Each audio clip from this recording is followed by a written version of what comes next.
everybody. Welcome to Lake Mac's webinar, Winter Comfort for Renters. My name's Mel. I'm one of the Sustainability Engagement Officers at Lake Mac. And thank you all for tuning in tonight for the webinar. So I'd like to start by acknowledging the Awabakal people whose land I'm on today. I'm sure many of you are as well. I'd like to acknowledge the elders past, present and emerging and their connection to land and country. So without further ado, I'd like to introduce Dean Lombard. And so Dean is a former social worker and he's an energy specialist who's worked on issues such as energy efficiency, fuel choice, consumer protections, hardship assistance, and community energy projects. So he's interested in helping people and communities take control of their energy needs and how to make the system work for them. And yeah, I've been a renter for many years, so I know how important, knowing the system can be. But I'll hand over to you now, Dean. Thanks, Mel, and thanks everyone for coming. It's really good to be here. I'm on the land of the Kulin Nation in Melbourne, in Victoria. And yeah, I've also been a renter for many years, so we're a lot of us on the same page here, I guess. And yeah, the whole purpose of this is to really focus on what we can do as renters with a few less options than, say, homeowners to make our houses more comfortable in cold weather. We also do webinars like this about hot weather, because that's a whole other kettle of fish, isn't it?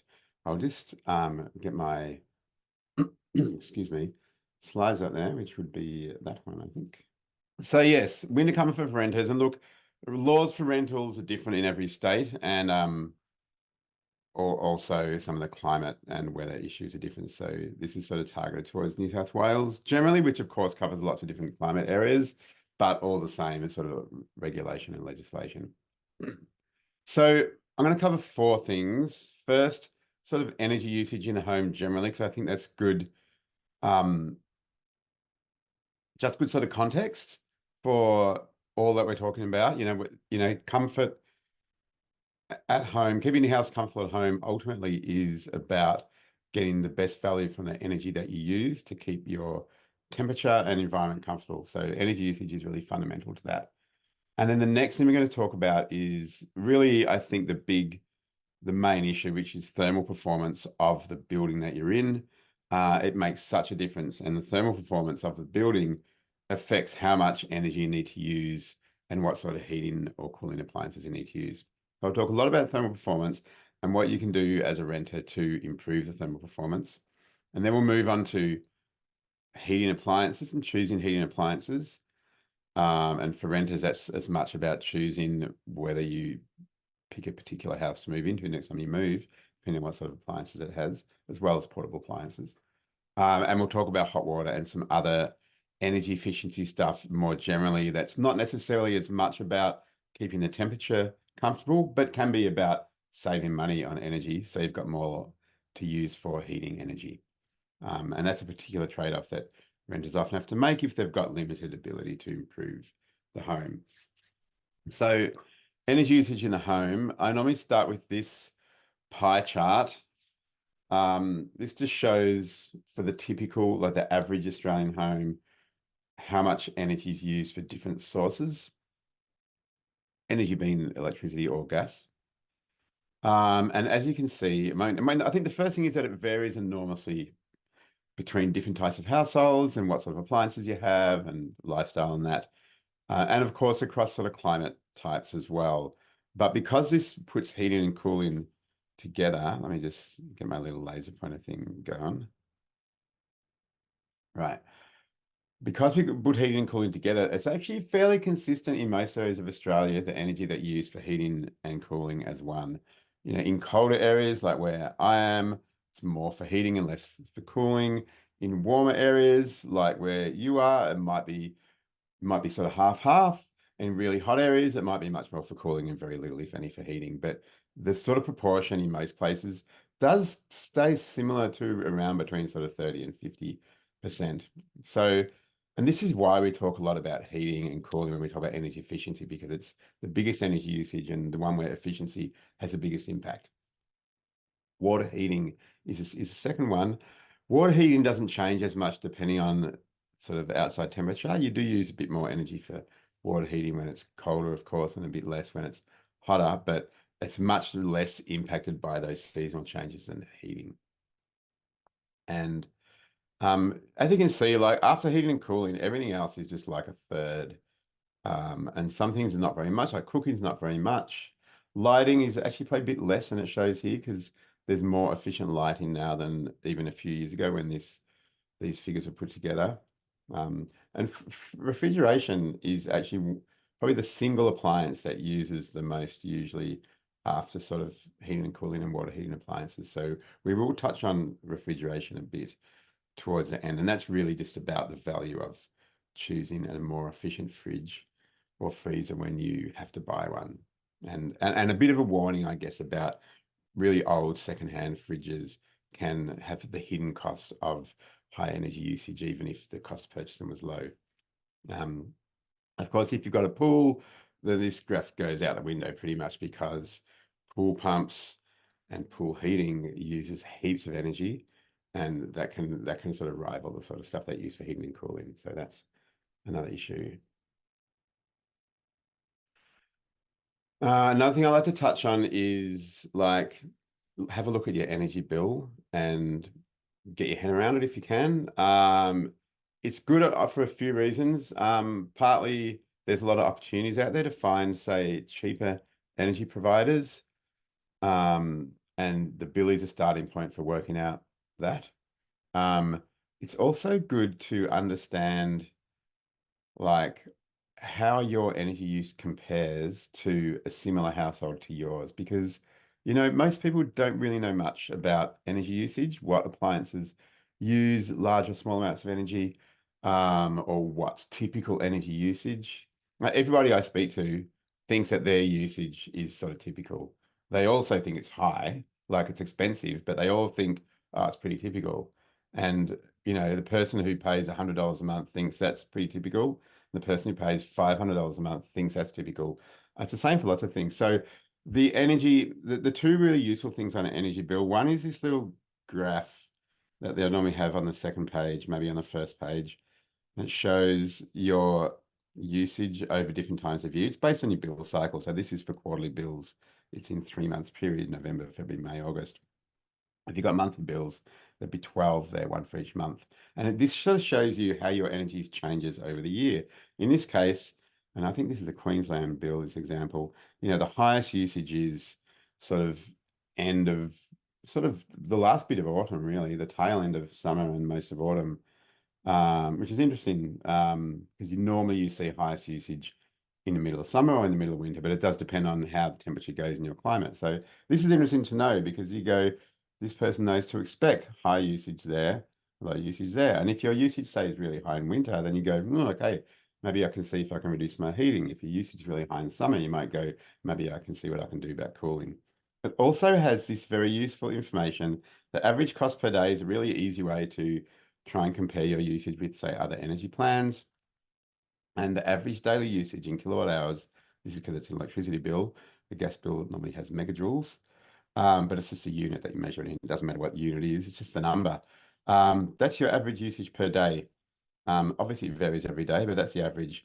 And you can compare that to this other chart here, which is from this national benchmarking study where they see how different sized households in different areas, how much energy they use. So you can compare your usage to an average sort of household with, say, similar number of people to you, because number of people is the biggest driver of energy usage. So in this example, right, I use 13.7, like 14 units of energy a day, which is pretty similar to a two-person household here, 14.6. So if I was a two-person household, I'll go, oh, okay, I'm about average. There might still be a bit I can do, but I'm clearly not crazily inefficient. If I was a one-person household, I'd go, well, I'm quite inefficient. I'm using nearly 1.5 times what a typical one-person household uses. That might be, maybe I've got an energy efficiency problem that I can solve. Whereas if you're a like 5-person household, you go, whoa, I'm using heaps less than the typical household. Maybe I'm doing okay. And there might be specific reasons why you're using less. And it might be that you're using less than you need because you can't afford it. And that's a real problem. So, but it's just, this just is a good indicator of how your usage compares to the average. And if you go to the Energy Made Easy website, which is a government website for comparing energy offers, well, it's really useful for putting in a bit of information about your household and your usage and seeing if you can get a much cheaper energy plan. And there's energy plans have all different prices. You know, the same usage can have hundreds of dollars a year difference in terms of cost just because of the different pricing. But there's also this feature on the Energy Made Easy site. So it's called Benchmark. And if you go energymadeeasy.gov.au and /benchmark, or just Google benchmark on the site in the search bit, you find it's more detail of that benchmarking study that generated those little people in the pyramid on the bill. And you can type in a fair bit of information about your household, number of people, and postcode, and you answer a few questions about what sort of appliances you have in that. And it will give you a much more clear comparison about households that are very similar to you in your area and what their usage is. So that's really helpful.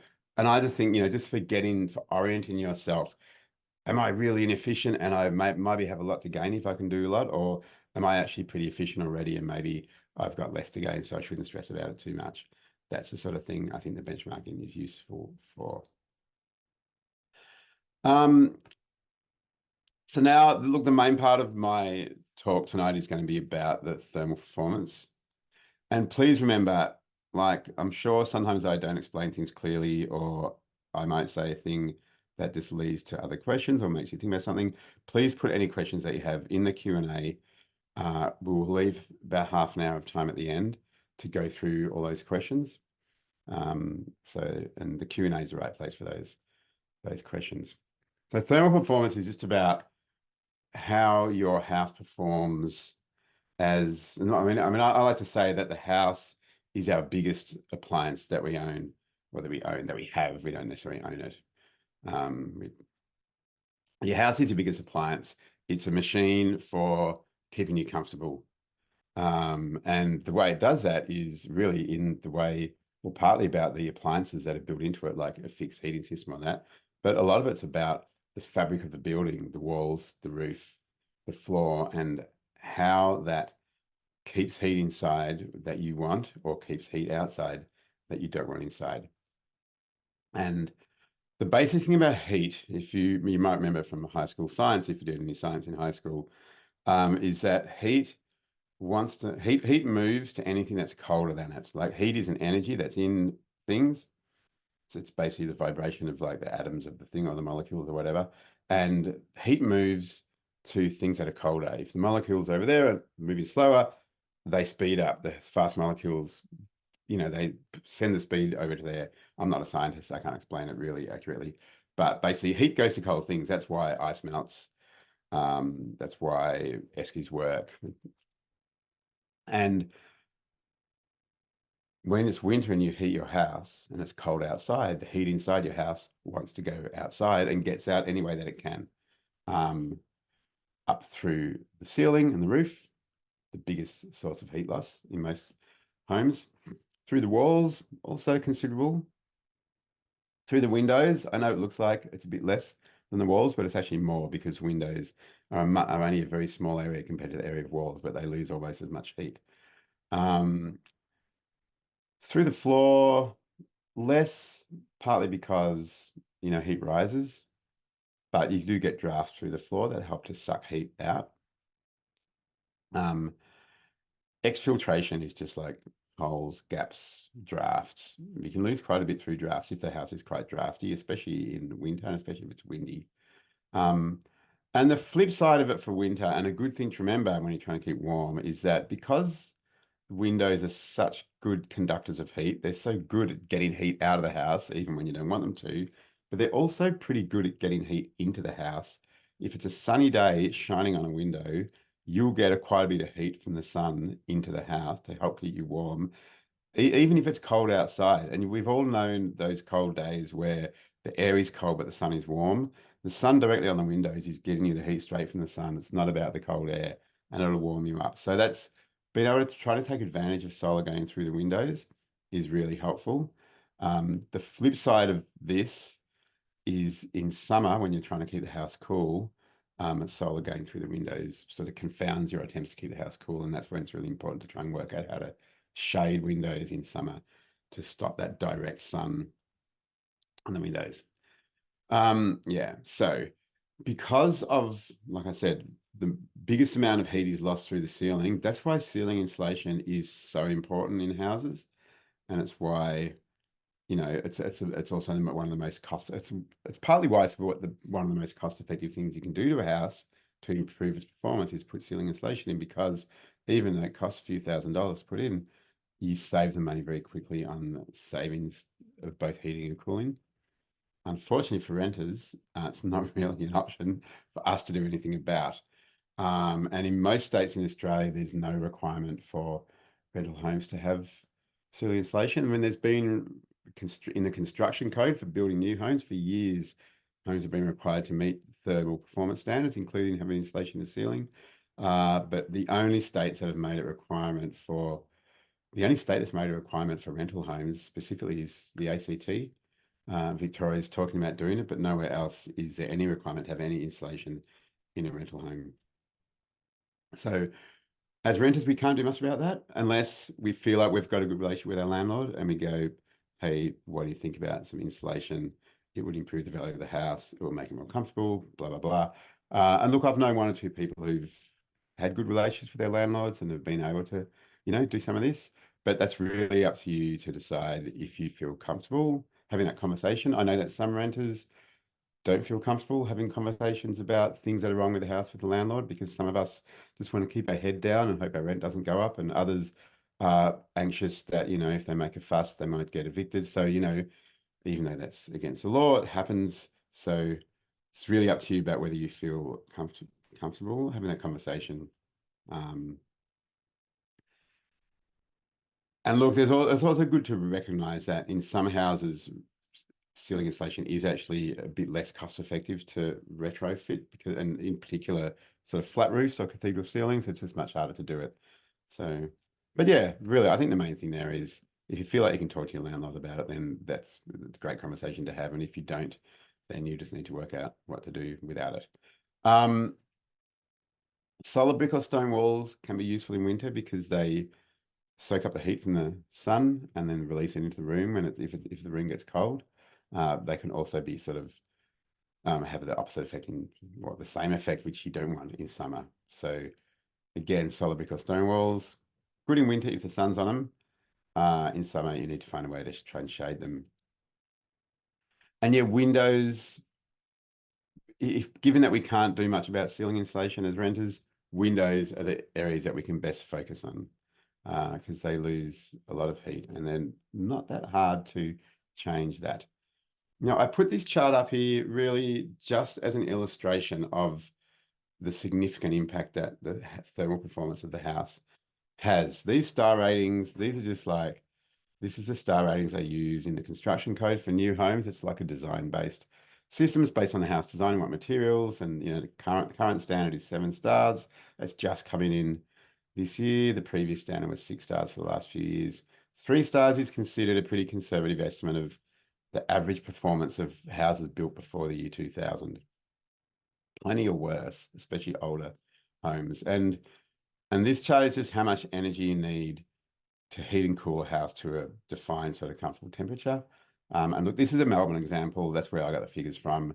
The numbers will be different for every state because of different climate, different energy prices, but the relativity will be pretty similar because you know, it's about energy used. And the power of this example to me is that a house built in the last 10 years uses a third as much energy as the same size house built before 2000, just because of better insulation.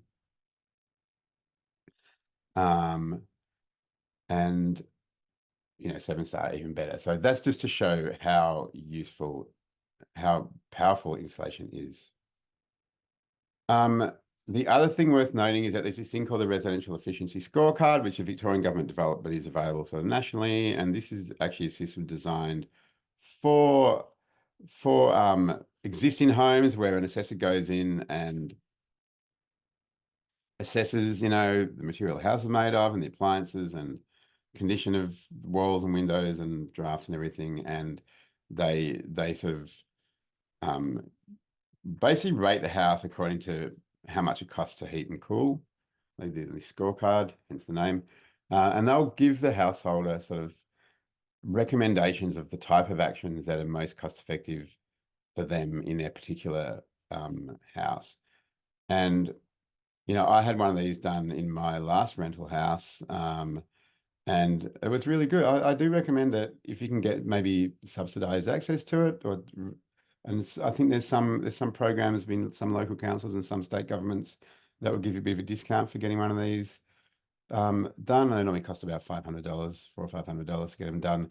The one I had done was really useful. The assessor was very thorough and knew that I was a renter, so I had less options to act, and he tailored his advice towards what I was able to do, which was very useful. So that's really just a bit about thermal performance. And because we talked a bit about insulation, I do want to remind people that in New South Wales and pretty much in all states, insulation is not really a thing that tenants can do. In New South Wales specifically, tenants must get written permission to make any modifications to a home. But there are some modifications that a landlord is not supposed to unreasonably withhold permission, and installing insulation might fall into that category. It's hard to know, but it's certainly not advisable to DIY installation because there's lots of safety risks. It really should be professionally installed. And if a tenant was, spending money insulating the house after they got the landlord's permission and getting an accredited contractor to do it, it probably wouldn't be very cost effective unless they knew they were going to be staying in the house for like 5 years or more, because there is a bit of a payback period.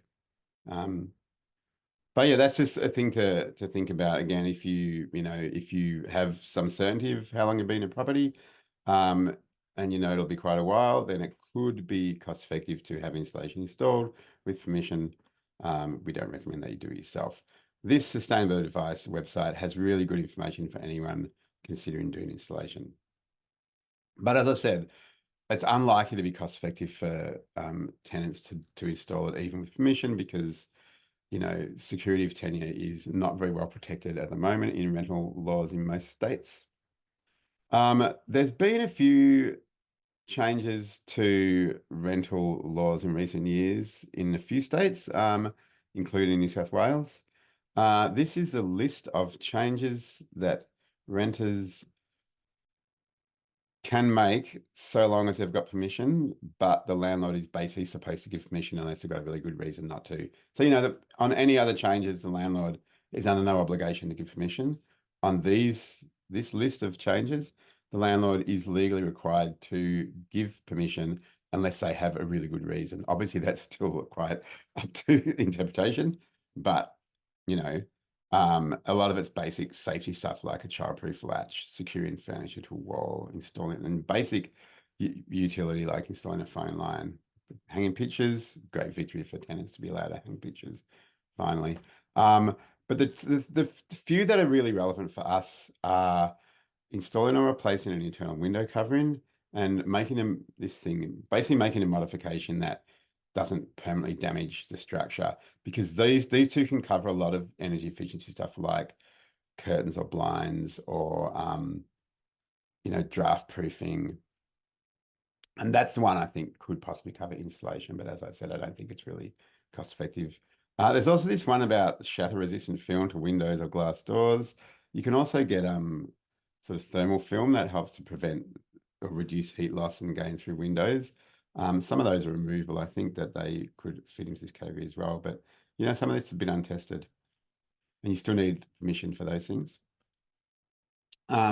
This is a picture from a thermal camera. Thermal cameras, I know that Lake Mac is developing a program where you'd be able to borrow some energy efficiency kits, I think, from libraries.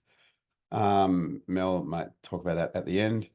A thermal camera is one of the tools in that kit, and they're good for seeing where your house is losing heat.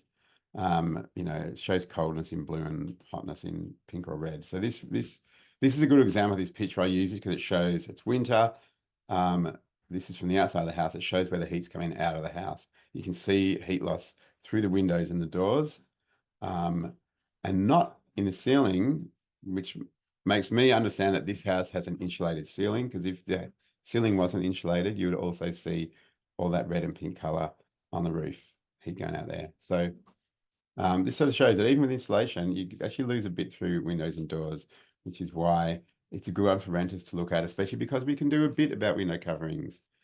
And there's sort of two ways that we lose heat with windows, and they're both versions of the same way.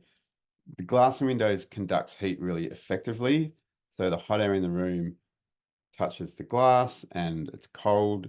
The glass is cold because it's exposed to the outside, and the heat just moves right through the glass and goes outside, where it doesn't do anyone any good, but it makes your house colder. There's another effect that happens in houses with curtains, because see, the basic way that you stop this is you put curtains up so that the air in the room is not sort of all up against the cold window. But the problem with that can be that this cycle sort of thing happens where the warm air in the room sort of whooshes down behind the curtain against, it's trying to get to the cold glass. It goes between the curtain and the window, shoots out there, and comes back at the end at the bottom as a cold draft that makes you colder, and you're still losing a fair bit of heat. And this is why we have palmets, which are these coverings over the top of the curtains to stop this air rushing down the top. You can get, some places have them installed, like a wooden half-open box sort of thing that goes across the top of the curtain, but you can sort of improvise them. I've done it before by getting a bit of cardboard or core flute or something across the top of the window frame, between the window frame and the curtain rod. It's not as thorough as a palmet, but it does stop a lot of the air rushing down, which makes quite a difference. So that's something you can do. And it is worth it because, it varies in the individual situation, of course, but on average, good curtains can sort of prevent about 40% of the heat loss that otherwise you would have if you didn't have any curtains. And palmets can reduce it by about another 25%. So it does make quite an impact. In terms of putting curtains on, and in New South Wales, technically you're supposed to get permission from your landlord to change window coverings, but they're not supposed to refuse it. You can get thermal curtains or blinds that are sort of a bit expensive, but work quite well. But in terms of curtains, any curtains, just any thick curtains will do well enough, even if they're not thermal curtains. If a curtain would sort of work as a blanket, it'll work pretty well. Even thinner curtains will still help a bit because they put a barrier between the warm in the room and the cold window. But like a thick curtain is about the best you can do, really, without going full on professionally installed thermal curtains. And you can buy them from stores or from op shops and garage sales, often pretty cheaply. And curtain rails, most of them will go in most curtain rails. So that's a good way to do it. And I've done that in houses and it's made quite a difference. To do it really thoroughly, you'd want to make sure the curtains are big enough to cover the sides, go past the sides of the window and above the top of the window and down below the bottom of the window to completely cover off that window area. And in new homes, you would have heard probably of double glazing. That's like the gold standard for preventing heat loss through windows. And in new homes, it's actually just a bit of a no-brainer to install double glazed windows in a new home these days. But in a study that was done by Sustainability Victoria about 10 years ago, they found that heavy curtains are pretty much as effective as double glazing at preventing heat loss from within the house, so long as they're installed carefully and covering all around the window. The other thing is what is sometimes referred to as renter's double glazing, which is bubble wrap on the windows. It looks like that. That's my lounge room window. Next to my couch, I would feel the cold air off this window even when the curtains were closed. I'd heard people at Renew talk for years about bubble wrap, and I just thought it sounded silly and ugly. And finally, I got so sick of feeling cold, I decided to try it, and it works really pretty well. I was surprised how well it worked, how much it reduced the cold air I would feel coming off this window. And it doesn't look as terrible as I thought it would. And in fact, this window of mine, that's not a good view. It's just my neighbor's house, it doesn't really matter. I just want the light. I don't want the view. You get the light through it. And you get it's a bit of a privacy screen too, which is good when you're opposite another window. So, it sort of works pretty well. I'm a bit of a convert to this. I've got on a few windows in my place now. It sort of works the same way that double glazing and sort of good curtains work, in that it basically traps still air between the window and the cold glass on the inside of the room. So worth a try. It's easy to put on. You get a spray bottle with water, you spray the window so it's a bit damp. You've cut your bubble wrap to size and you stick it on with the bubbles against the glass and the flat surface on the inside. It might sort of peel off a bit after a period of time, like months. You can just spray some water, stick it back on again. Probably so that's Windows pretty much. And look, anything I've missed or made unclear, please whack a question in the Q&A and we'll get to it. The next one is drafts, and drafts can make a big difference, especially in older homes, and especially when it's windy. Like, we actually don't notice the effect of gaps around the house. And you can see in this diagram that there's gaps everywhere in houses, even new houses, but especially in older houses, like, along the skirting boards and in between the window frames and like the window panes and around the frames. And if you've got floorboards, gaps between them, and if there's an external door, like under the door, around the door, if the door's loose in the frame, you lose it through exhaust fans, vented skylights like you might have. I've got one of them in my place. I can see the breeze going up it sometimes. If you've got air conditioners like this that stick through the wall, there can be gaps around them where pipes go through. Evaporative cooling, if you've got evaporative cooling, the cooling outlets, the heat goes up them from the room when you're trying to warm it in winter, and out of them. So there's lots of places where you can lose heat and you don't really notice it unless you've got a cold, windy day and then you feel the drafts blowing into the house through the gaps, but you're losing heat through them anyway. So a good way to find the biggest drafts in your house is to, walk around the house with bare feet on a cold, windy day to feel where the wind's coming from. You'll feel it. Or, using an incense stick or a candle and watching which way the smoke goes and going the other direction. That's, whichever where the wind that's blowing the smoke from the incense stick is coming in through draft. So that's the basic ways to find them. And, sometimes they're really obvious once you find them, like especially like a gap under a door, or in my place, I've got big gaps around it's not a chimney, but like a built-in closet.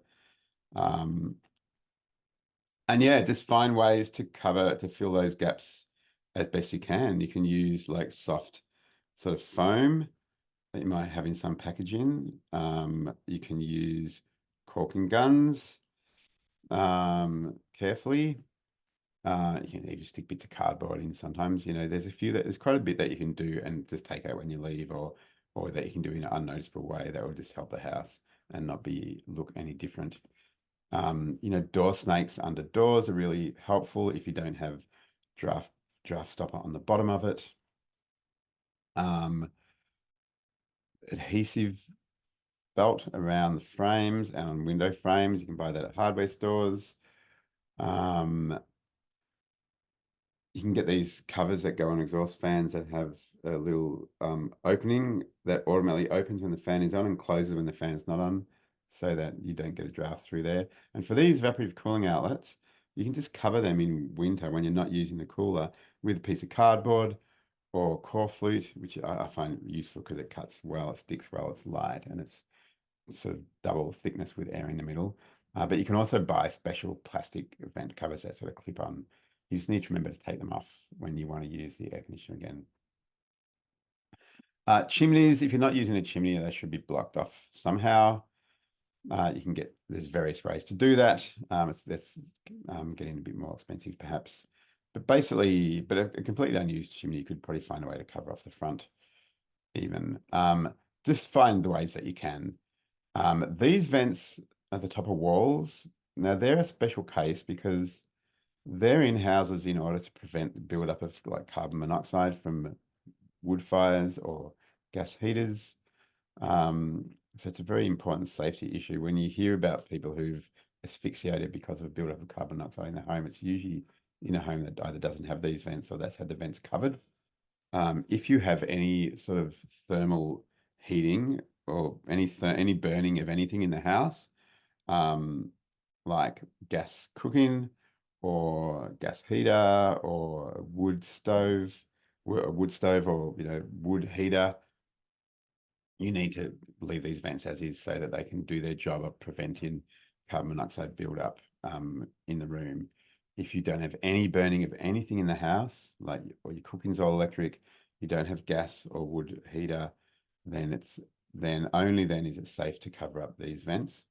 But even so, it's pretty more important to cover up some of the lower down ones because they will make you feel colder than the air that you lose through these vents. This thing about thermal mass, I just want to put it in there. I've mentioned a couple of times about brick walls and brick walls basically, and sun-through windows.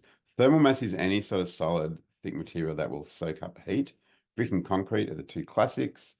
In my house, I've got like a brick wall facing north and a brick and a concrete driveway right up against it.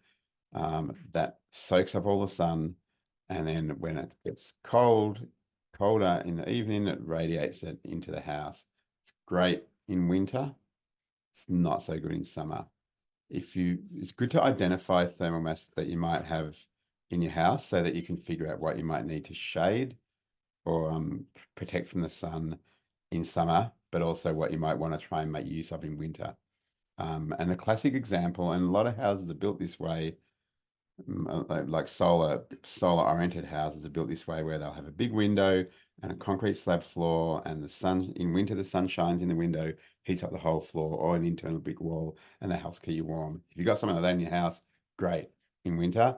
In summer, if it's well designed as a sort of solar oriented house, it'll be designed so that there's shading, so the sun can't do that in summer because the sun's higher in the sky. If it's not designed like that, you need to find a way of preventing that from happening, whether through window coverings or external shading that you can rig up of some kind. That's just something to keep in mind. If you've got some thermal mass, see if you can use it to your advantage in winter. That's pretty much all I've got about the thermal performance of the house. Please put in any questions if I've missed anything or if you want to know more about something. This is now about heating appliances because, we talked a lot about keeping the heat inside the house. How do you get the heat inside the house? Either through that hot sun through the window, but mostly through using some sort of heating appliance. And that depends on what heating appliances you might have built into the house and what you can bring in with you. These are sort of in order of bang for buck in terms of heating, like cost versus heating energy that you get out of it. Reverse cycle air conditioner is the most cost effective heating because they're more than 100% efficient. You get more heat energy out than electrical energy that runs the appliance in the first place. And that's because it actually gets ambient heat from the outside air to use for the heating. So if you've got a reverse cycle air conditioner that has and reverse cycle means it cools and heats.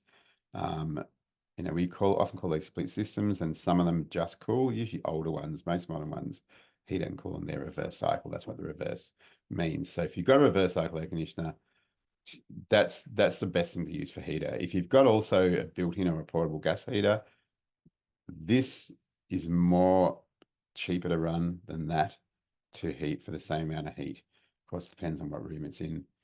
But yeah, these are the gold standard. And if your house is well insulated, even if you've only got one of these, it should help to heat a few rooms of your house because the insulation helps keep the heat in. Portable gas heater, which we don't have in Victoria, but I know that they're a bit more common in New South Wales and South Australia. You might have building gas heater as well. I think they're less common where you are than down here. They're relatively cheap-ish to run. They work quite well. They're about 80% efficient. Gas is a bit cheaper per unit of energy than electricity. So the 80% efficient gas heater still costs more to run than a 400 or 600% efficient reverse cycle air conditioner, but it is cheaper to run than a resistive electric heater of these type that don't have the heat pump technology and that are only 100% efficient. So gas heater, if you've got them, and if you don't have one of these gas heaters, better option than these portable heaters if you've got one. Again, like with the gas heater, you need to be careful of those vents I talked about to make sure that they're not covered up, and if you don't have those vents, to make sure there's some ventilation when you're using them.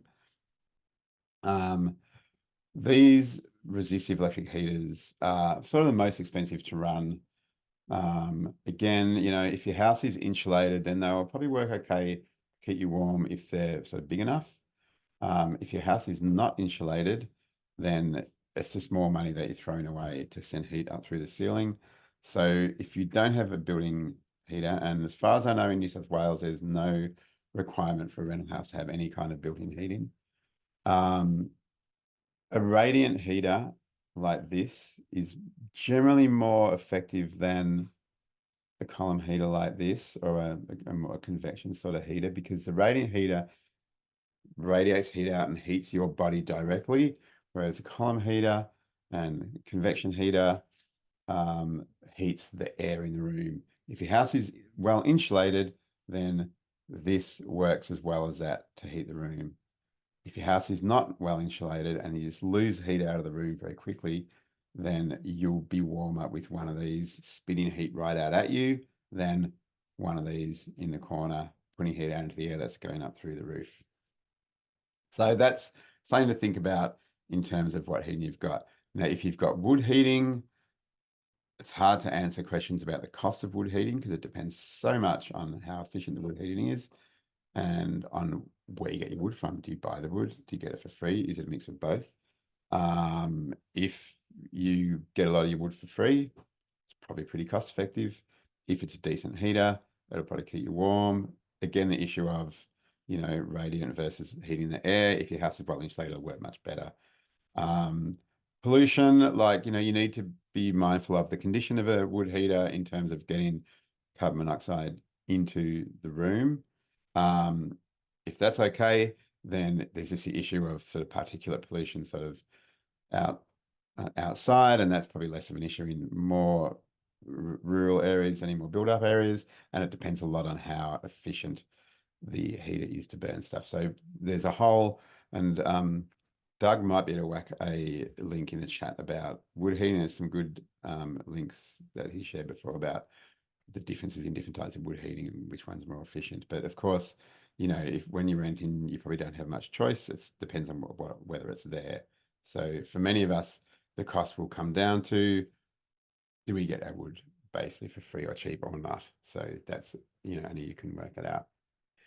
I hope that was useful information enough about heating. This chart is really just to show, because some people are a bit skeptical about reverse cycle air conditioner being so much more efficient to run or cost effective than gas heating. This is basically from analysis that we did at Renew looking at, and I think this is probably with Victorian prices, which should still hold up relatively, not the actual numbers for you guys, because we've got cheaper gas than you. So if anything, your gas costs will be more expensive than here. But yeah, if you look at gas versus a reverse cycle air conditioner heating, in terms of how much you spend for the equivalent heating output, electricity is a third to a half, you know, between a third and a half, probably about a third of the cost of gas heating. And that's simply because it's so much more efficient at turning the energy that drives it into heat. With the gas heater, you put a whole lot of gas into it, and that gas literally gets turned into heat by burning.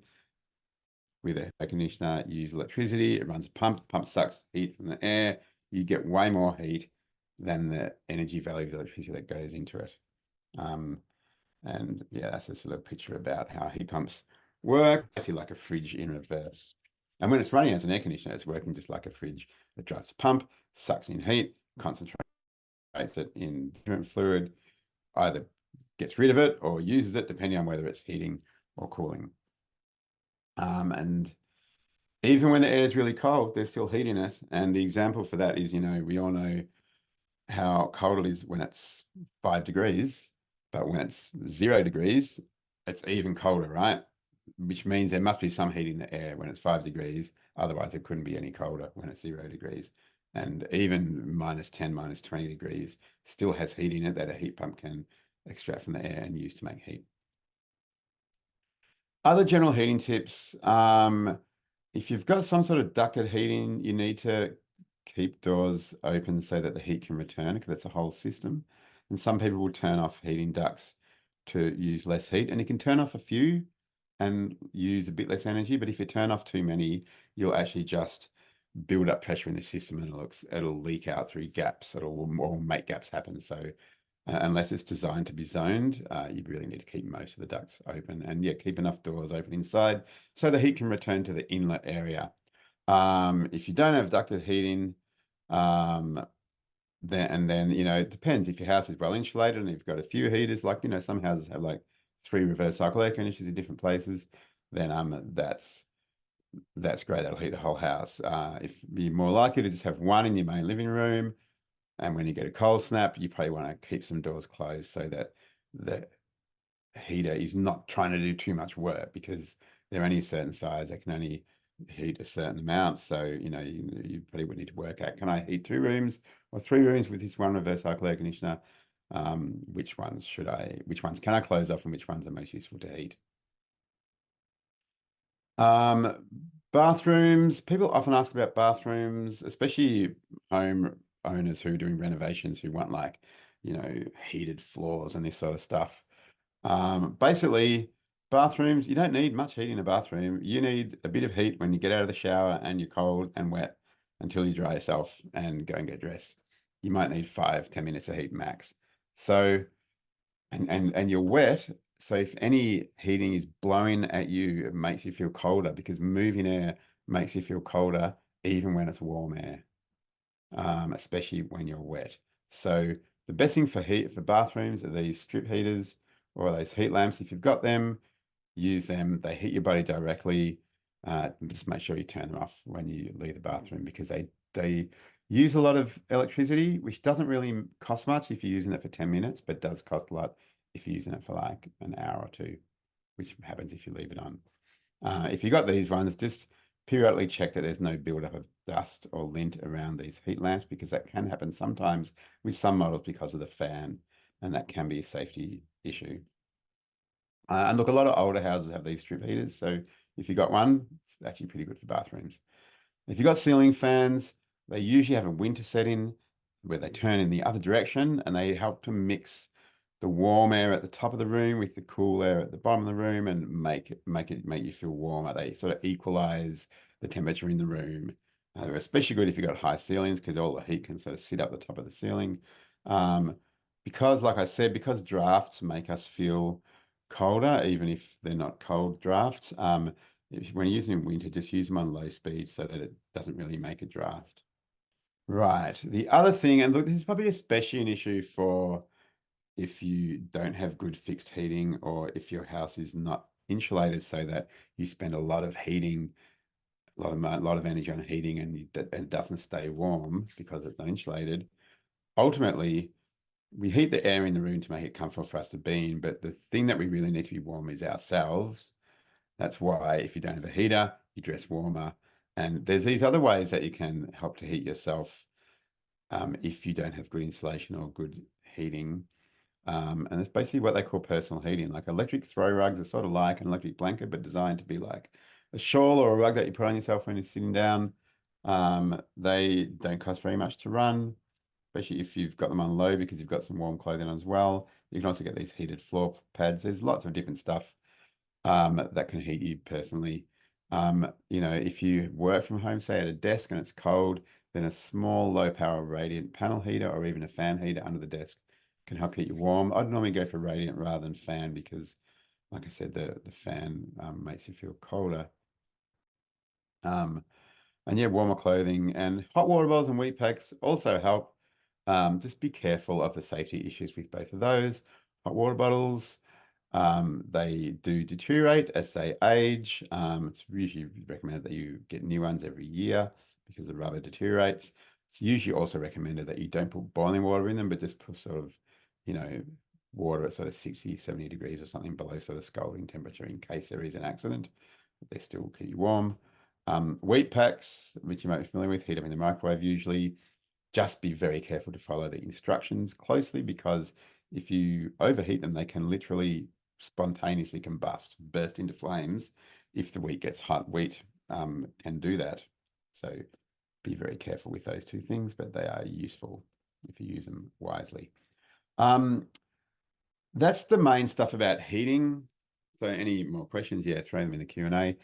Now it's going to touch on some of the other stuff that's helpful. And you know, you might remember from the pie graph at the beginning that we talked about hot water being, like, in many cases, most cases, the second highest energy usage in the home. Reducing if you reduce the amount of hot water that you use, and you not only save water, but you also save the energy that it takes to heat the water. Because the more you use, the more cold water goes back into the hot water system, the more it has to turn on and heat it up again. Obviously, as renters, we can't really do anything about what type of hot water system we have, but we can try and think about how we use hot water. And one way of doing that, you know, one way is shorter showers, you know, and this estimate was based on saving water and energy, and you can save a lot by just having 1 minute less a year for each person, because less heating, less water. Water saving shower heads sort of do the same thing, because they just mean that less water actually get used. It's like having a shorter shower. So if you have a shorter shower and a water saving shower head, then you sort of double the saving. Now, these are actually quite cheap to buy now, and these are one of the things that, you know, you can probably get permission from your landlord to switch over and just switch back to the old one when you leave, because they're pretty easy for people with very basic DIY skills to install, you know, a local handyman or something. And this picture's of quite an older one. The newer ones work even better. They save a similar amount of water, but they are more pleasant to use. They give you a bit more pressure, and some of them save even more water. So do recommend it. I've got them in my home. They're great. They save water and energy, and they give you a good shower. I need the sort of current new modern ones with a bit of a bigger head. Still pretty cheap. Aerators on taps are sort of similar. They're like a water saving shower head for your tap. They do the same thing.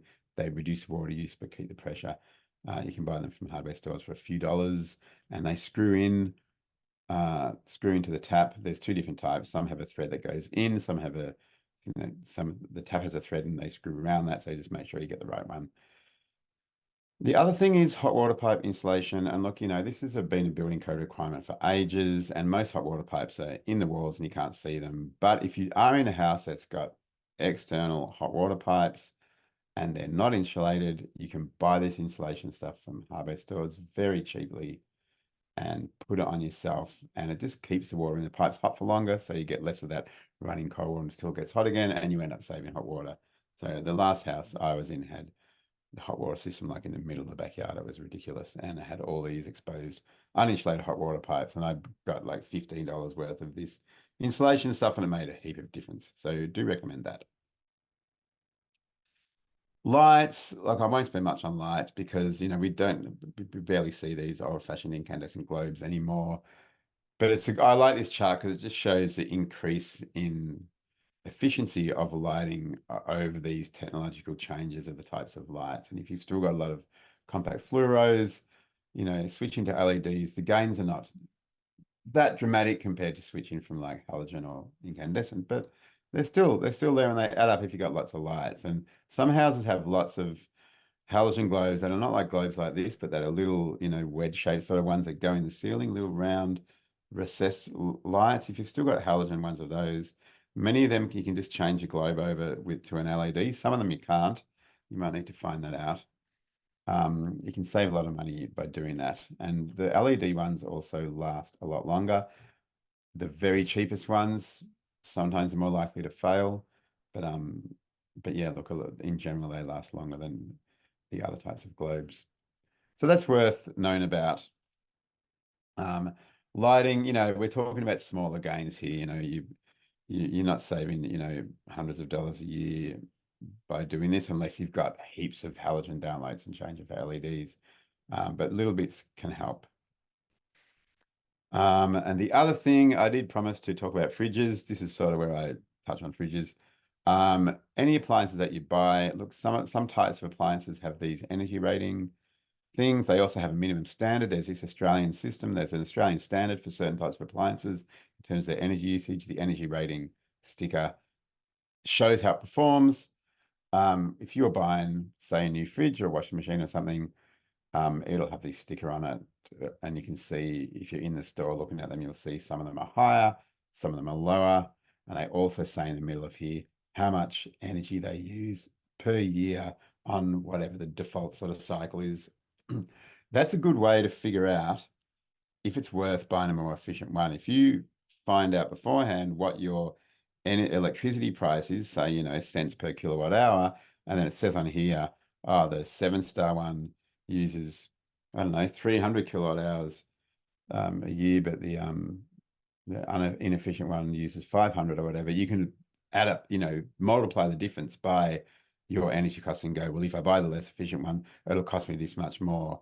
How does that compare to the cost that it'll cost me to buy the more efficient one in the first place? Will I save the money in a year or in 2 years if I spend more on the more efficient one and then use less electricity while I use it? And the gains can be quite significant. I mean, this chart that shows pre-standard appliances and the modern basic standard, you know, minimum standard, and the modern high-performing one. You can see it's especially dramatic for hot water and heating, two things that as renters we don't normally buy. But even if you look at refrigeration, you know, a fridge made before these energy standards came in place uses nearly twice as much energy as the one that meets the current minimum standard. And then the really efficient modern one uses half as much again as the basic standard. When I bought my new fridge about 10 years ago, I used this exact technique to figure out how much I would save by buying the more efficient one, and, you know, it was totally worth spending a couple $100 extra to save, you know, in a couple of years. That paid itself off. So very useful, those energy ratings. Look at them if you do buy new appliances. Be careful of really old appliances like fridges. They're often just inherently less efficient, and often the efficiency is deteriorated with age. So getting them very cheap or free can be a false economy. The fridge that I replaced with my new one was one I'd been given for free by someone, groovy old fridge. Didn't realize how much it was costing me until I used like this power mate thing from an energy efficiency kit to see how much energy it was using, and it blew my mind. I was spending like $500 a year just running this fridge. So that can be the hidden cost of cheap or free appliances. That's pretty much the end. I've just got a few useful resources here. One is the Energy Savings Scheme in New South Wales. Unfortunately, unlike some of the similar schemes in other states, it's not really very focused on small stuff and sort of renters. It's mostly fixed appliances, but it does include LED lighting. So you can get very highly discounted or maybe even free LED lighting upgrades through this scheme. I would check it out. There's a link in the chat, which you can click on and save, which might be more useful than trying to copy this one here. According to the rental rules in New South Wales, you need to get the rules of this scheme, you need your landlord permission to apply for this scheme. So maybe speak to your property manager, see what they say. Yep. I find that a bit silly because it's usually tenant's responsibility to change the light globe. So I don't know why they can't change light globes to a different type of light globe. Rental rules have a lot to go to be sort of fair. The other two bits of advice on the web, Your Home website, Australian government website. Look, it's all about making energy efficient homes. It is mainly aimed at homeowners and renovators, but it's got a lot of stuff about appliances and do-it-yourself sort of improvements. So some of the stuff is relevant for renters as well. And some of the diagrams I used in this presentation came from there. So worth checking out just to understand the concepts and find out some stuff you can do yourself. And probably the other one really is Renew. We've got lots of great info on our website, including buyer's guides for heating and cooling appliances, including portable ones. A lot of stuff about draft proofing, DIY draft proofing tips. Lots of good information on Renew's YouTube channel and the website and in the Renew magazine. So do check that out as well. And look, that's the end of my presentation. I hope that I didn't drag on too long, and I hope that I made a bit of sense. Anywhere I didn't make sense, please write that question down and I'll try and make sense second time around in the Q&A section. So thank you. Thanks for that, Dean. That was awesome. It always blows my mind that there's nothing to make sure landlords are insulating their homes or anything, and that there's not really much people can do in that space. It just seems quite crazy to me. Exactly, especially when you think that the primary purposes of a home is to protect you from the elements, right? Yeah. Like it's failing on the basic thing. I know it's very frustrating. Yeah. Yeah, yeah. If anyone has any questions as well, please pop them in the Q&A. If you can't see that button on the bottom of your screen, there's three little dots you can click on that will expand it and you'll be able to find that option. Um, and I'd also just like to say as well, Lake Mac Council will, in the coming week, hopefully, have some home energy audit toolkits that you'll be able to borrow from the library for free. And you can do your own home energy audit if you are worried about different things. It includes a PowerMate, so you can test how much energy your appliances are using, and it includes a thermal camera, which is probably the coolest part. It's really great. You can see any drafts that are coming through, any spots, even in your roof, if there's your insulation has moved, you'll be able to see if there's spots where maybe you can go up and rearrange it or things like that to cover in those spots. But yeah, it's really great tool, and yeah, definitely recommend having a go. It's good fun. But yeah, let's see, questions. What have we got? Um, Here's one. So, will it help to save energy with showers if you have your showers one after the other so the pipes don't cool? It can help, really, especially if you've got that issue where the pipes cool down, and if your shower's a long way from the hot water system, it's more likely, and if it's not insulated properly.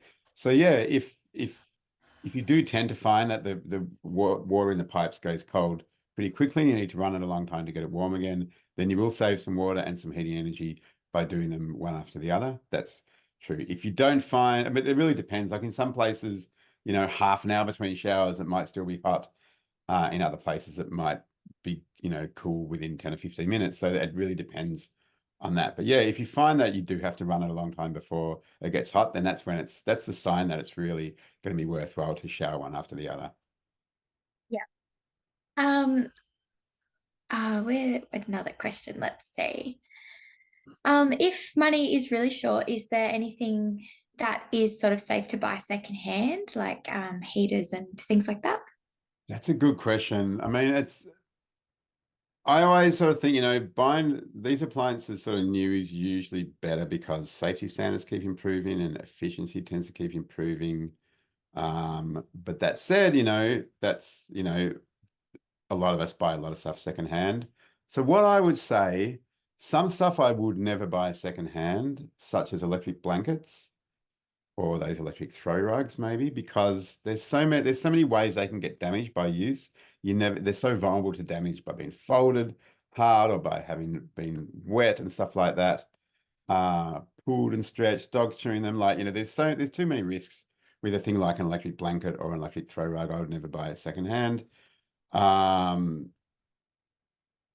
with the only exception of, I was your aunt or something, that she looked after stuff really well. But even then, if stuff's really old, the safety standards are different. So I wouldn't get those. Heaters, look, if they're sort of modern heaters and they're in good physical condition, you can see they haven't been dropped or broken and the cords are not frayed, they're probably okay because look, electrical safety has been pretty good in appliances for quite a while now. So yeah, so a lot of electric heaters should be okay secondhand as long as you can, check that there's no visible damage. But really old ones, and we've all seen those really groovy sort of chrome and sort of metal groovy radiators from like the 1960s. They look really cool. I've got one or two. I don't use them to heat. They're just sort of on a shelf because they look cool. Because safety standards are so different than like cloth covered wires, not properly insulated, not necessarily earthed properly, far too dangerous. Like safety standards for appliances in the 60s were not a patch on what they are now. So I wouldn't use stuff that old, only basically modern looking stuff that's in good condition. Yep, that's great. What else have we got? Are cheap brands of LED globes okay, or is it best to buy a quality brand? And are the cheap ones less efficient or reliable? I think you said you have to get your landlord's approval for LEDs. Is that what? Oh, That literally said in the energy savings scheme that you need to get landlord's approval for everything in the scheme, including LED globes. I find that hard to believe, but I don't know what happens when the people. I don't know. Does it happen there where people come to your door, go, "Hey, do you want some globes?" Is that how the scheme works oh, there? Because that's how we have it here. They just turn up at your door and they go, "Hey, we've got draft stoppers and we've got globes, and do you want them?" And they've got a thing where they're allowed to do it to rental places, but I don't know how it is on the ground in New South Wales. Um, I can't say anyone's ever come to my house to do that, but if they did, that would be great. Yeah, well, it sounds like you don't have it then, 'cause we have so many we get annoyed by them. Um, but the tenant's responsible for globes, and most LED lights are designed to go in where older types of globes went. So yeah, look, um, my experience with cheap LED globes, because like I said, we have people come around to your house and give them to you. I've had several different sets, different houses. I found that they usually give the cheap ones, these ones who go around in Victoria door to door. And I certainly had a few that just failed within the first sort of year. And then I replaced them with better quality ones. My rough guide for this stuff is usually the most expensive stuff is usually overpriced and unnecessary. The really cheap stuff is often a bit crap. The sort of middle price sort of stuff is usually pretty good quality and reliable. And a lot of the work that Renew's done looking at different sorts of appliances backs up that approach. My experience with the globes was, yeah, the really cheap globes, a few of them sort of failed pretty early. The rest are fine. I'm still using them. And I bought a few higher quality ones when my ones failed. So, and if they're really cheap, then obviously there's a waste issue if you think that you might end up chucking a few out, but it might be more cost effective if you're really, if you've got limited cash, might actually be more worthwhile to buy the cheaper ones and just accept that you might have to replace a couple of them, because in my experience, most of the cheap ones lasted fine. But yeah, the the slightly more expensive ones. Well, and you asked about efficiency too. Yeah, the cheap ones are usually a bit less efficient, but at the level down at the LED globes, it barely matters. They use so little electricity. The worst thing about LED globes is that if your kids know that they use so little electricity, they'll leave them on all the time. And I know that they'll do that because that's what I do myself. It's going to cost me 5 cents over the whole year. I'm just going to leave it on. Yeah. You got to watch that. Don't be lazy. Yeah. Yeah, that's a good point. And I also wish you sort of hadn't told me that because I feel like now I might be a little bit more careless with them.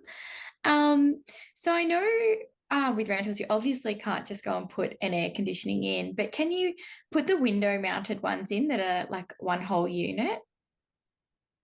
I've known people who've done it, so I think it is possible to do. Um, it's hard to install them yourself well. So you can end up with, well, there can be, if it falls out of the window, it could be a safety risk, or it could just break it. Um, Even if it doesn't fall out of the window and you've done that right, you can end up with drafts around it, which might be worse in winter. But yeah, though, a lot of those box air conditioners are also reverse cycle, especially the new ones. So feasibly, if you've got the right size window, you can do it. You probably need to build a bit of a thing around it because it's unlikely to be exactly the right size. So could be a bit complicated. You might need a few handy skills. But look, I've seen it done. It can be done. But sort of on that though, you can also get those sort of portable air conditioners that are on wheels that go inside your room. And some of those are evaporative, like the things on your roof that you use water in. And some of those are heat pumps reverse cycle, and they normally have a tube that you got to put out an open window to sort of get the air in and out. So, and both of those, they work okay. They're less efficient than, built-in ones, just because that's the nature of portable versus built-in stuff. Um, they can be quite noisy when they're inside the house too. So that's a consideration though. But look, I've known people who've used those portable ones and they've been okay for really hot days, and for really cold days as a heater or an air conditioner. Um, but yeah, that's sort of where that's at. I would sort of think that one of those in-room ones on wheels probably performs better than a window one, unless the window one's quite new and has been installed quite well, and it's hard to install them well. That's good to know. Um, what other questions have we got? If there, so I've had this problem before actually. So if there's slight mold marks on the ceiling in patches, is that a hint that there's a problem with the insulation? It could be. It could be a few things. Like it could be water leaking that just pools in a spot. And if there's insulation there, the insulation stays damp and that can make mold grow.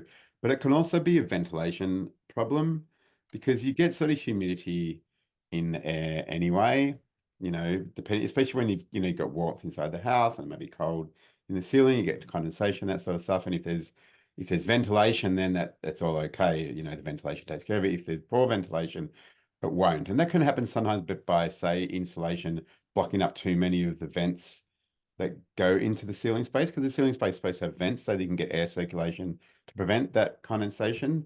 So yeah, it can be a sign of that, but it can be a sign of a few different things. And I guess it's one of the things in a rental house where it's really the owner's responsibility if there's an issue like that, because it could be a water leak. And most owners would probably rather send someone around than have a tenant go and try to do their own stuff, not knowing what they're doing. But we Yeah. all know that there are some owners who are just terrible at maintenance requests and that. So yeah, Mm. those small things, it can be, yeah, probably most likely ventilation problem or leaking, and both of those can be exacerbated by insulation, whether it's damp insulation from a leak or insulation blocking ventilation. Yeah. Oh, that's great. Um, if anyone has any more questions, if you want to pop them through quickly, otherwise, I think that might be it. Doesn't seem like any more are coming through, but thank you everyone who's tuned in. I hope this has been useful for you, and I hope you've learned a lot. I certainly have. And thank you, Dean and Doug, who's been behind the scenes posting all those links in the chat. So make sure you have a look at some of those links as well. Some really good information in there that can help you. Thank you, Mel, and thanks everyone who came to this, and thanks for the great questions.